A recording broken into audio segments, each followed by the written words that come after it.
کیونکہ ابھی تم نے شعور کی منزلیں طے نہیں کی اور تمہیں ابھی پتہ نہیں کہ ہم کون ہیں۔ پوئٹس بہت زیادہ سینسٹیو لیڈی ہے اور انفیریورٹی کمپلیکس کا بھی شکار ہے، تو یہاں پر ہمیں پوئٹس کی کنفیشن بھی ملتی ہے، ذرا دیکھتے ہیں۔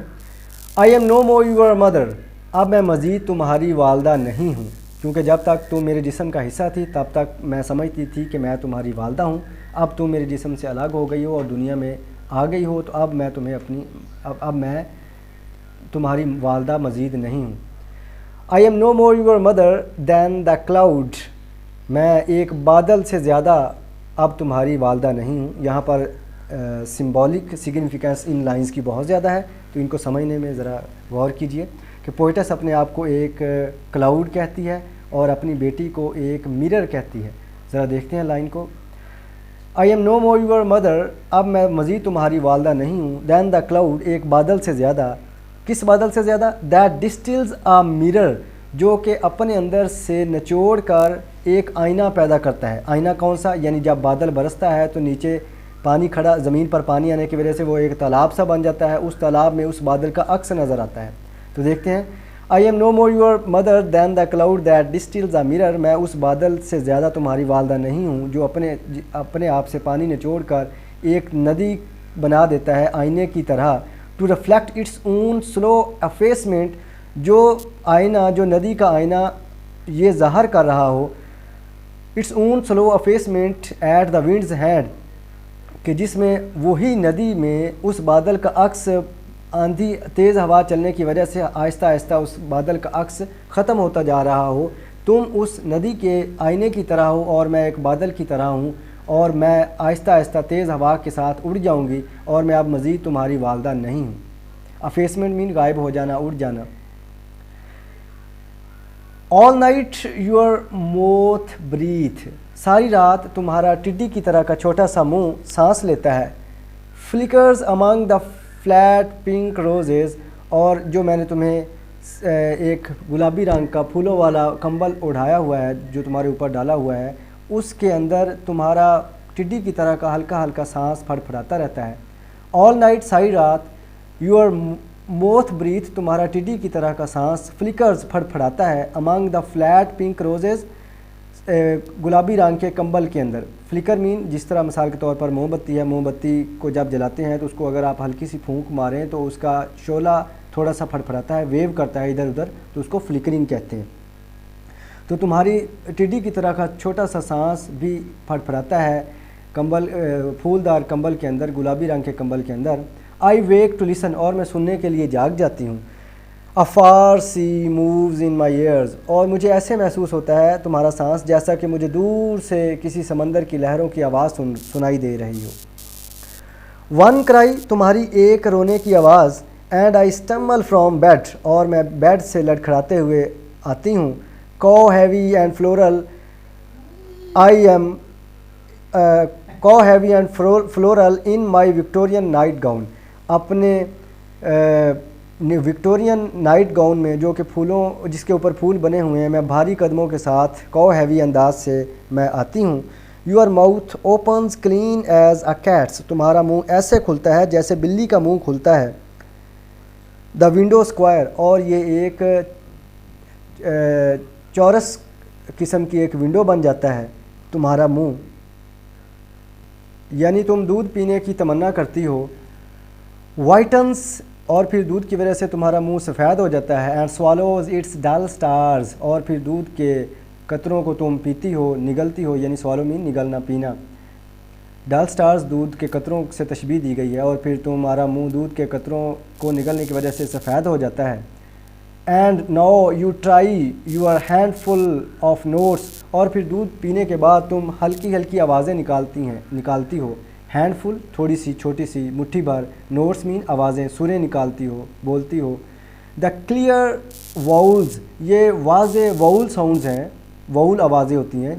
واؤل ساؤنڈز کون سی ہوتی ہیں؟ جن کے پروننسیشن میں کسی قسم کی ہرڈل یا رکاوٹ نہیں ہوتی، جیسا کہ آ، ای، او، اس طرح کی ساؤنڈز۔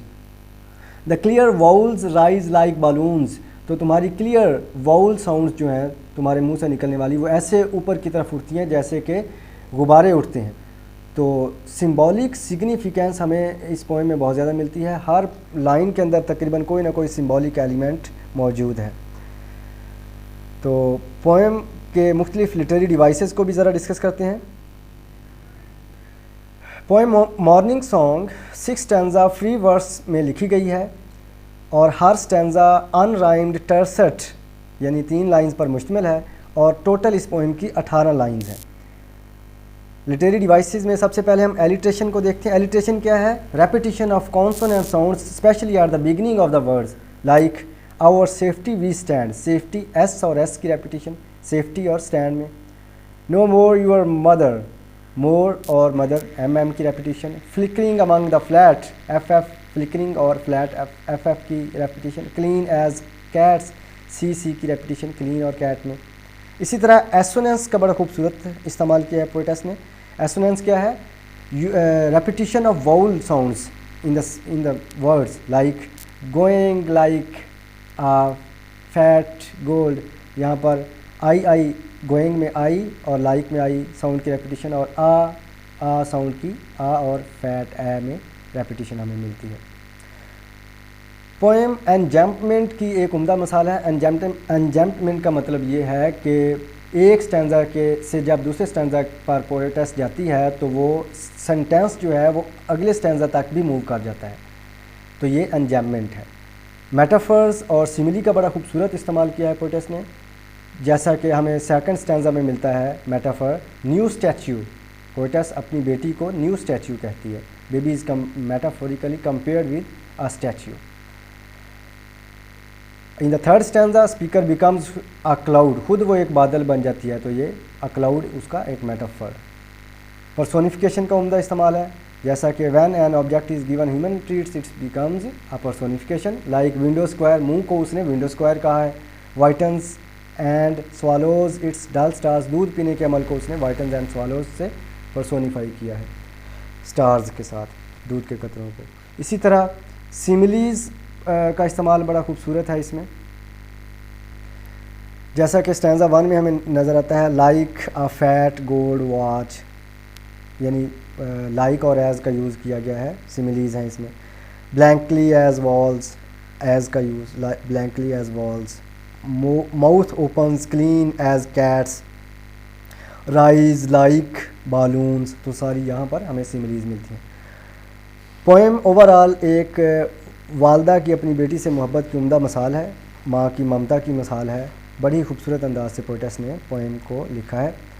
اگر آپ کو اس پوئم کے اندر کسی قسم کی کوئی پرابلم ہے ایشو ہے تو آپ کومنٹ باکس میں پوچھ سکتے ہیں. Okay stay tuned and stay always blessed. اللہ حافظ.